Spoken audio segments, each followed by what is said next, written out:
Welcome to the AI Security Update, hosted by Dr. Anmol Agarwal, where we break down the latest in AI and security with experts on the front lines, focused on what you need to know without the hype. Welcome to the AI Security Update, where we discuss the latest in AI and security. Today, I'm so excited to introduce our guest for this episode, Tiffani Martin. She's the founder of Visio Tech. Welcome to the show, Tiffani. Thank you. Thank you for having me. I'm excited. Yeah, I'm so excited. So, Tiffani, can you introduce yourself to the audience? Yes. So, like you mentioned, I'm the founder and CEO of Visio Tech. That's short for Visionary Technologies. And why Visionary Technologies is because 10 years ago, I lost my vision due to diabetic retinopathy. And the last thing my dad told me when I was on the table for an eye surgery was, even though you might have lost your sight, you did not lose your vision. And so I carried that with me and realized that technology was truly the gap filler, if you will, or the bridge rather. And I wanted to make sure that access was available to everybody. So I switched gears. I was in digital marketing initially, and I switched and went into technology and started getting certified, became a certified Scrum Master, then certified product owner. I went to the Blind Institute of Technology to learn about web accessibility. And just recently, last year, I graduated with an MBA in cybersecurity from Baylor, and proud to announce that I'll be pursuing my doctorate at Southern Methodist University later on this year in the fall to look into AI governance with a concentration on accessibility and cybersecurity within education policy. That's my Congrats on life. that. Thanks.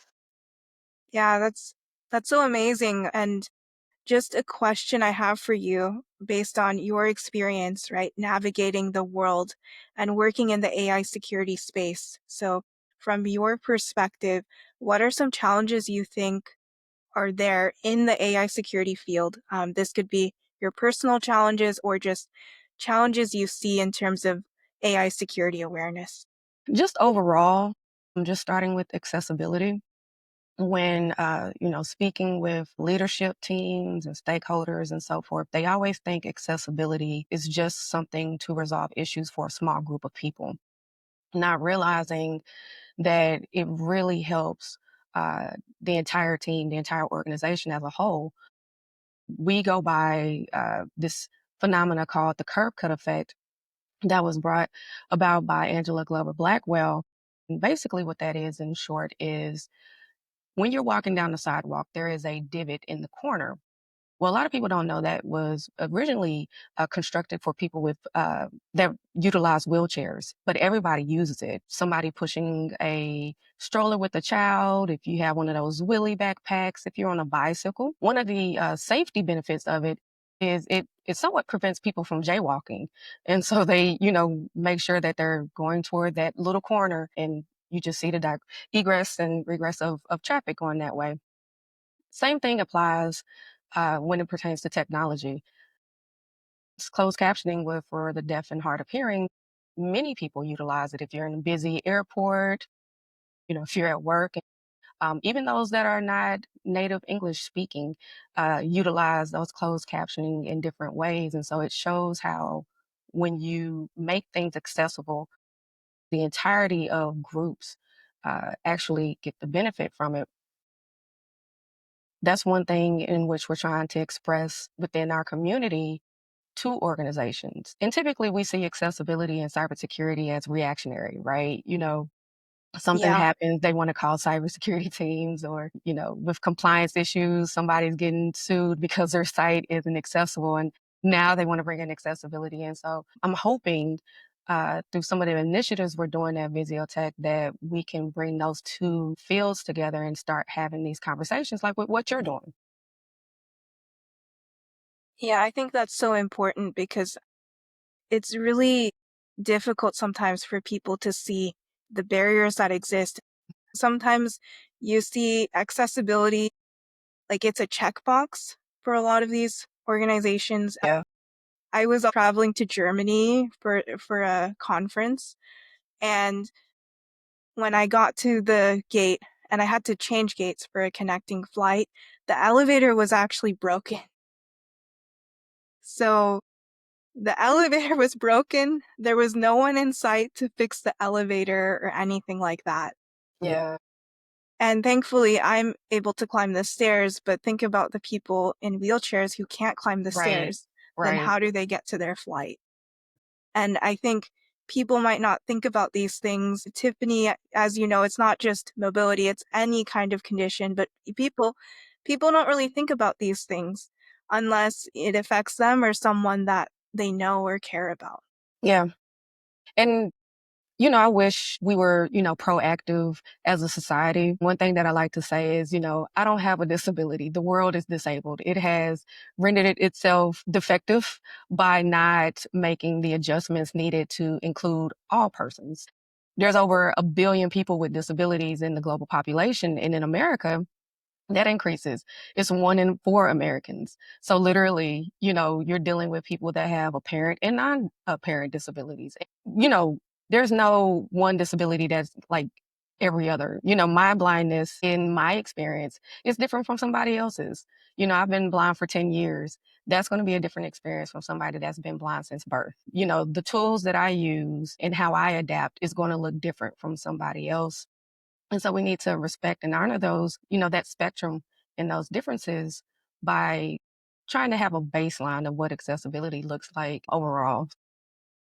Yeah, completely agreed on that. And I think I completely agree on that. And it's what you're referring to. I think it's called the social model of disability, Yes, right? So typically in the US, we have the medical model of disability where it's like, oh, you have this impairment or disability, and we have to fix you with medicine. And then the social model of disability, which people who are neurodiverse might relate to it, is that it's not that it's your condition that's the issue, it's just an element of your diversity. right, Like neurodiversity, they say, it's an element or it's a part of them. It's not something they need to fix right, necessarily. So right. it's basically going back to that social model of disability. Yeah. And what's unfortunate about that is in order to receive the accommodations you need, that falls under the Americans with Disability Act, whether you're at the job or you're trying to get the accommodations in school, or just overall, public services, you actually need the medical approval. They have to see proof of what their disability is, and that needs to be approved by, a doctor. And they lean heavily on the medical model. So you're trying to balance that very thin line between those two and bring it to a head. But it's really difficult just to get simple accommodations in that space. But I do appreciate you bringing that out because a lot of people don't look at it that way. Between myself and society, one of those things can change its condition. I cannot change my blindness, at least not at this point. Technology hasn't afforded me the opportunity to do that. But, people can make their environments, their buildings more accessible by putting ramps in where stairs are, giving alternative routes. There was an elevator that wasn't available. What are y'all doing to make plans and prepare, for people that might come and need and have mobility challenges? If the elevator doesn't work, what do you have put in plan and in place to help those? So it's things like that. Yeah. Yeah, I agree. And I think hopefully people have become more aware over time. I think as time goes on, and with social media, I think people are more aware of the challenges faced in the community. But still, as you mentioned, everyone is different and every condition is different and everyone's experience is different. What is your advice to organizations or to companies that are trying to implement accessibility? Your best asset is your people. And so, like I mentioned before with that stat, 1 in 4, Americans has a disability. So more than likely, if you have a team of, 4 or more, one of those people are going to have a disability. And I'm not saying go down and hunt the person with the disability. It's like, oh, you're blind. Come here, I need you. But make the environment open to where, hey, this is something that we're wanting to implement. Show the seriousness in the care in that by making that space open to talk about, everybody and bringing them their full selves into the office. if you can, get the insight from them. How can we make our systems and our processes and procedures better? Give us the insight, because the best insight that you can get in making things accessible is with a person that has dealt with accessibility challenges. So I would start that, gather the information. And then, when you are implementing it within your organization, make sure that you're double checking behind and, the iterative and incremental process within Agile. That's a great framework to follow. Once we put it in place, follow up. How is this working? You know, are there any improvements to be made? Do you have any feedback? And keep that going until you create that culture of inclusion within the office space. Yeah, great advice there. So, Tiffany, I just want to switch gears to AI security and AI governance. So, we can relate this to accessibility or we can just talk about it separately. But what are some concepts that you think people should know about related to AI security and AI governance that you think enough awareness isn't being placed on? There's multiple principles when we talk about AI governance: accountability, fairness, transparency, bias mitigation. The two that, well, I'll go with three that I really want to focus in on there, just starting with transparency. I don't think it's enough just to have like a blanketed disclaimer. When we are talking about transparency, you want to make the information on the tool about as basic and understandable by all persons. Now, understand, it's not going to meet everybody. Accessibility, you'll never get 100% accessibility. You can make the content as clear as possible, but somebody with a cognitive disability just might not have, the capacity to understand that, but you want to try your very best to get to that point. And I think there should be more transparency. We're just not seeing it across the board, let alone, making it accessible. We're just not seeing enough transparency with organizations, and AI is being implemented everywhere. And so a lot of people are utilizing it and don't know it. And that's just a different experience for people that have disabilities.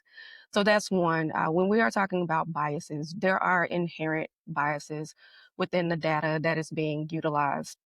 And so we have to do a better job of collecting a holistic data. I know a lot of people with disabilities are not represented in various data sets. Even with our census, in which we do in the US every 10 years, there's a lot of people that are fearful of giving their disability as far as their identity, because if they are on government assistance, if, you know, they're working multiple, jobs, there's a certain threshold in which, they can't make over.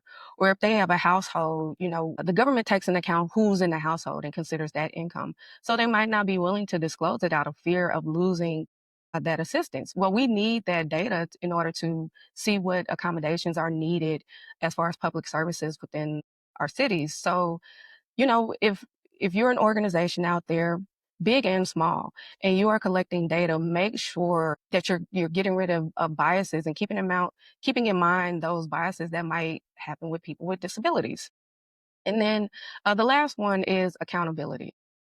We see with the EU AI Act and how they are really making organizations and holding them accountable, which I truly appreciate. One of the things that they have incorporated alongside with cybersecurity, principles there is accessibility. If your, AI tool that you're using isn't accessible, there are going to be, some consequences behind it. And that is about as comprehensive as, we can get at the start of this industrial revolution. And I know AI has been around for a very long time, but being open to the wider consumer base, I really appreciate these regulations. Now, are there room for improvement? Absolutely. But are they great starts? Yes. And so those, three areas in AI governance are really what I'm out here trying to evangelize about. Yeah, so I just wanted to touch on some of those principles because in the past on my show, I've had other people talk about some of those same principles. I think accountability, you also have to look at the legal perspective. So previously, I had a lawyer on my show, Allison Laderman, and she was talking about how it's really difficult to actually determine who is accountable from a legal perspective. And that's something the courts are still trying to figure out. And then if we add accessibility to that, that's another challenge I think from a legal perspective they would have is because everyone is so different. And, when you look at the site to get disability benefits, if you notice they have certain conditions, but it's not a comprehensive list. And then, even then, right, Tiffany, you were talking about people have to report their income, how much they're making. I think they're not allowed to have more than maybe a part-time job. And if they're still able to work, then they don't get the disability benefits. So there are a lot of hoops that people have to jump through to get the benefits. So I can understand, Tiffany, what you're saying about the fear. Like if they report, then what would happen to their benefits? Yeah. Yeah. But again, people don't, they're not thinking about it from a systemic standpoint. And that's why what you are doing is so important in bringing all of these worlds together in this conversation between AI, accessibility, and cybersecurity. And it's one thing that I always bring up whenever I'm at cyber, security conferences is Yeah. what does this look like? And it's been a resounding we haven't gotten there yet. And I have yet to go to a cybersecurity conference and have seen on the docket and the agenda of these two conversations. I have yet to see any updates, at these conferences about it. I have yet to see any answers, to these challenges and questions we have with that intersection between all three of those areas. And so it's something that I think you're going to see more of. You're going to have a lot more AI implementation across the board in different sectors that people interact with all the time. And those people are going to include people with disabilities. So it's right now, currently, we're dealing with the DOJ is pushing back. There was a mandate set for April 3rd, I believe, for all government sites, anything, any organization that is federally funded, and this was under the ADA, to have their online sites made accessible. Well, the deadline came up, and what we were fearing in the disability is that they were going to push it out. And so right now, they're talking about pushing back that deadline to, I believe, another year. Well, we have to hold these organizations accountable. And if we have the DOJ, the highest court system within our nation, being lenient, what does that do to the 1 in 4 Americans that need access? And so just really leaning into that accountability. We just need everybody, both the people within the disability community and our allies to kind of speak up and hold these companies accountable. Wow. Yeah, I wasn't aware of that deadline. Yeah. But yeah, it makes sense that they would push it out. I think the same challenge we face is that sometimes with like building modernization, Hmm. so to preserve the history, right, they want to preserve the building, but then some of those historical sites, tourist sites, they're not accessible to the general public. So it's it's kind of a balance that you have to have is that you want things to be accessible, but you also want to preserve the history as well. And I can see kind of both sides of that. Yeah.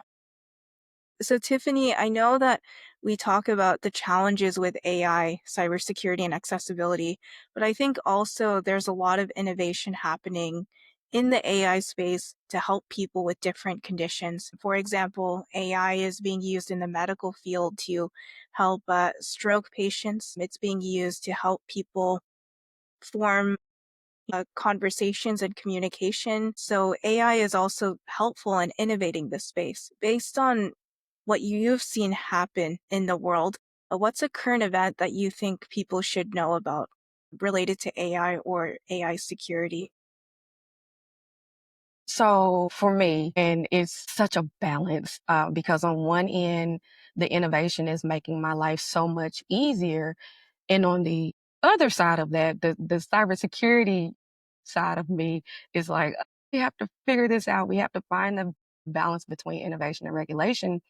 And that is just this explosion of the meta glasses. It is widely beneficial for me, being completely blind, no light or object perception. And so using that as far as for orientation is so beneficial. But I'll give you an example. if I'm on a conference call and, let's say we're doing a cybersecurity training, if you will, and let's say they might have some proprietary information. Well, if that presentation isn't made accessible, what am I naturally going to do? I'm going to, figure out a workaround. I'm going to grab my meta glasses. What happens is I am now capturing data, proprietary information, and it goes into meta. And they, I will say, have not been the best at transparency within their data and privacy policies. And so, what do we have in place for that? How do we prevent that workaround in making things more accessible? And so that they just released the Generation Two as well as their partnership with Oakley, and because the blind and low vision community took to it so much, they've been ramping up on their accessibility for wearable devices, and that's not going to die down. Apple mentioned earlier in the year that they are going to come out with, more wearable devices. They've talked about getting into the glasses market as well as adding cameras to AirPods.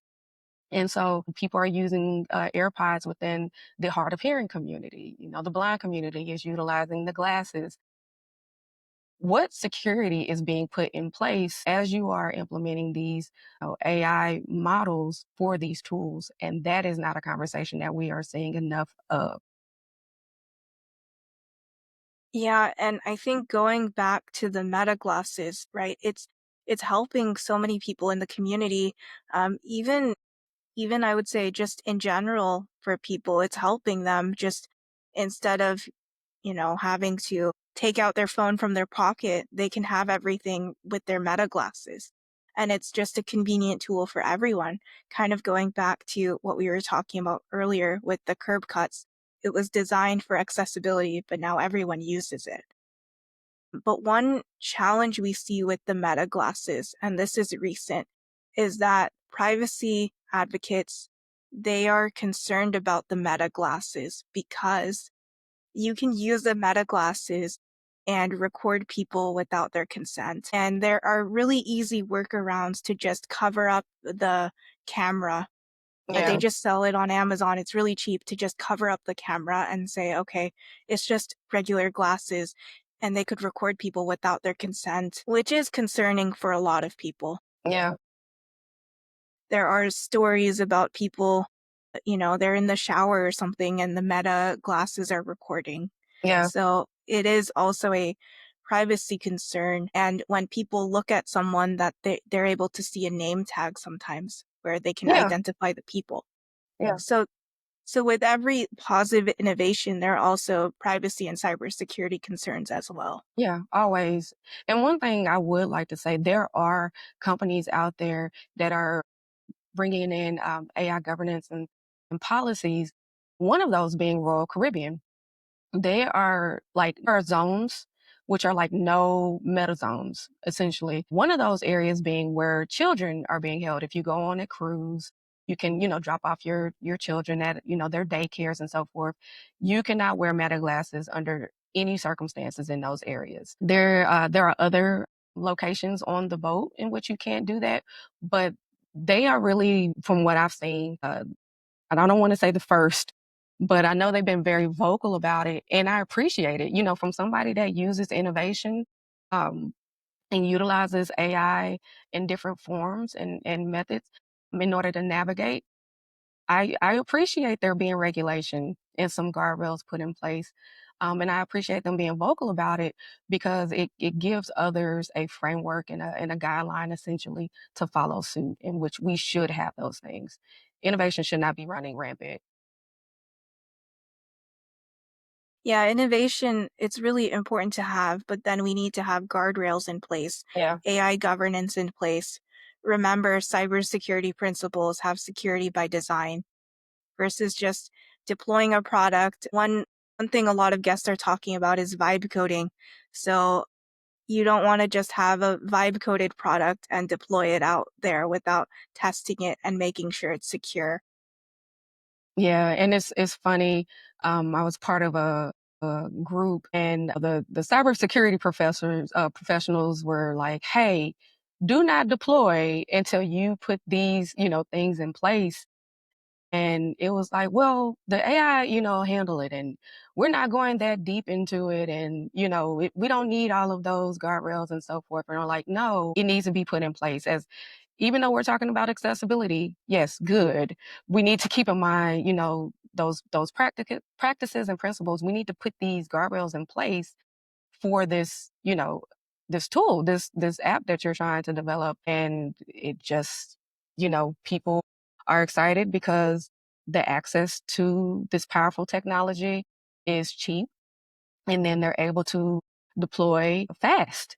And when you can, deploy something cheap and fast, the likelihood of you taking the wherewithal to think about all of the implications on either side of accessibility and cybersecurity is going to be limited and low. So we just, again, yes, we need to have these conversations, but I would challenge people even further to start taking action, because it's going to, if you're a small organization and you're utilizing, different AI tools to produce apps and websites, if you're not keeping that in place, company could be in jeopardy by one compliance issue, because you're not following ADA, rules and regulations. So you have to keep these things in mind.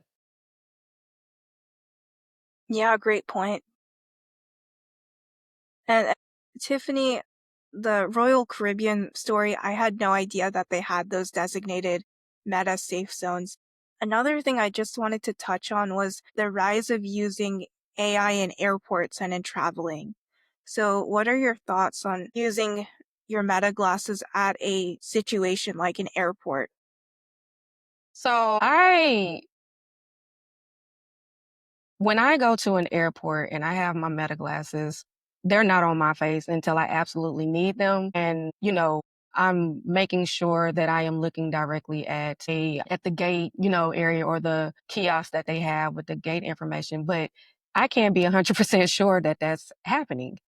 And so there's a company called IR. They actually do wayfinding within buildings. Now, it's not widely spread and there's a subscription to that. But what I am hoping is that they are getting implemented into more tools so that we don't have to necessarily utilize the camera settings and so forth to capture data, but that, if we log on and get some information about the area that we are in, we can talk through that process and it could, provide us with step-by-step navigation, similar to a GPS. I just got a hold of a smart cane, and I met the founder. We've talked. It is a really great organization. It's called We Walk, and they have step-by-step navigation. And where I don't have to utilize, my phone, I can put my phone in my pocket. I can have one hand free and the other one on my smart cane. And but it's use is for urban navigation outdoors. And as I mentioned, it'll let me know, hey, 10 feet ahead, make a right. If we can get that implemented into, inside of buildings, airports, schools, malls, that would be essential. And I think we'll get there one day, and having that in real time. But just going back to like the Meta glasses, they have a partnership with Be My Eyes, and it is a volunteer based service in which somebody that is blind and low vision can call, and utilize that, and a volunteer will come up and be able to navigate what's in front of them. But again, the concern is, let's say, we need help looking at medicine. Well, this volunteer from somewhere in the world, even though they could help me identify what proper medicine I'm using, the one thing that they can do is they're also looking at my address, and that's worrying. They're looking at my date of birth, so they're able to get all of this information from that medicine bottle. Yeah, that is concerning. And we want to think that people are generally helpful and they're safe. Yeah. But then you also have to think about that is, how can you trust the people that are right in front of you? Because then it goes back to the deepfakes conversation that we've had a couple of times is sometimes with AI, they're using it for deepfakes, which we've already talked about extensively. I'm sure everyone knows what a deepfake is now, but it just goes back to the idea of like, you want to trust people, but then you also have to be prepared for when something could go wrong. You have to be prepared and say, okay, this is what I'll do if this thing goes wrong. Or can I really trust what I'm seeing online with the deepfake? Yeah. And I will say about Be My Eyes, they do have a feature where you can create these groups and put people in those groups that you know personally. But again, that's a workaround. So, and they also utilize AI within their tools. So we have to again be transparent about its use, what is happening. And it's hard to do that with the black box. And we all know about that, but I believe we'll get to a point one day. I don't know how soon that'll be, where these models can be held natively and these devices can be, have enough power, compute power, in order to handle that, in which our data is not, being given over to these massive corporations. So, Yeah, interesting to think about because I think there's just so much there, right? So, yeah, how do you get enough data you need to train your AI models, but then also keep it private and secure? And that's the challenge we have in this space. yeah. Yeah. Thank you so much, Tiffany, for being on the show. I think this was a really great conversation, and we have a lot to think about here. Is there anything else you want to add or any resources you recommend to our audience? Yeah, so one resource, I'll give you all two. One resource is it's called AMAC, the Artificial Intelligence Model Accessibility Checker, AMAC, and it is from the founders of the Global Accessibility Awareness Day Foundation, in which it actually will assess different models out there. One of the surprising findings was that ChatGPT is better at accessibility as far as their desktop and their mobile app than some other prominently known models out there. Anthropic, Claude actually tested relatively low. And I love Claude, but I understand some of those accessibility issues. Gemini was in the middle, but they are continually working to improve. And I personally, I use all three and I use them for all different reasons and purposes. But I think that is a really good, checker for anybody that's trying to see which tool, is best for creating what. If you're trying to utilize one of those tools, those models to create web pages, well, which one is going to create the most accessible, web page out there? That is a really great tool to search and to use. Also, if you want to utilize one of our resources at Visio Tech, it is called the Accessible AI Quotient Framework, and it helps organizations deploy AI, within their systems in an accessible way. And so we keep the human in the loop from design to development to deployment. And it's a comprehensive framework from start to finish in order to get that out. And so you can go to our website visiotech.com/AAIQ. And Visiotech, that's VISIOTech.co/AAIQ. And you can watch our introductory video, look over it. We have a full document that you can and download and utilize with your teams. It's free. So we're trying to get that out there. Yeah, thank you so much. Those are really great resources. Thank you so much, Tiffany, for being on the show. This concludes this episode of the AI Security Update, and we'll be back next time with more great conversations. Thank you. Thank you. Thank you for listening to the AI Security Update. No hype, just what you need to know. Subscribe to catch the latest episodes and connect with me, Dr. Anmol, on LinkedIn for more insights from the world of AI security. We'll see you next time.